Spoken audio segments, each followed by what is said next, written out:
नमस्कार शेतकरी बांधवांनो, मी कृषी मित्र कोमल. आज आपण आपल्या जो गेल्या वर्षी आपण गेल्या हंगामामध्ये आपण जो आल्याचा प्लॉट केलेला तो आपण खोडव्यासाठी ठेवलेला आहे व त्या खोडवा व्यवस्थापन थोडं आज आपण बघणार आहे.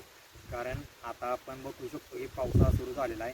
त्यामुळं पावसाळ्यामध्ये जो उन्हाळी पाऊस झाला मेमध्ये, त्यामध्ये आपण जे आल्याला भर गाठलेली असेल ती धुवून जाऊन आपला जो कंद आहे आतला तो उघडा पडलेला असेल तर त्या ठिकाणी त्या कंद उघडा पडल्यावर त्याच्यावर जर उन्हाचा मारा झाला तर तो कंद मऊ होऊन परत तिथं सड लागण्याचे चान्सेस असतात. त्यामुळे आपल्या प्लॉटमध्ये सडांचा प्रॉब्लेम होऊ नये यासाठी आज आपण चर्चा करणार आहोत. झाल्यास काय करावं व होण्याआधी आपण काय केलं पाहिजे यासाठी आपण आज चर्चा करणार आहोत.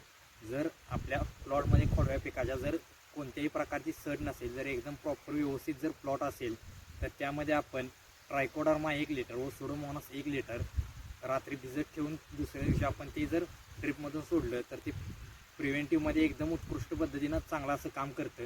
त्याच्यानंतर आपण जर सड लागली असेल तर त्यामध्ये आपण कोणतेही बुरशीनाशक, त्यामध्ये आपण केमिकल बुरशीनाशकचा आपण वापर करू शकतो. त्यामध्ये आपण ब्ल्यू कॉपर एकरी 1 किलो, त्याचबरोबर रोको जे आहे ते आपण यूज करू शकतो. त्याच्यामध्ये एलिएट आपण यूज करू शकतो. कोनिका हे आपण बुरशीनाशक जे मॉलिक्यूल आहेत ते आपण यूज करू शकतो.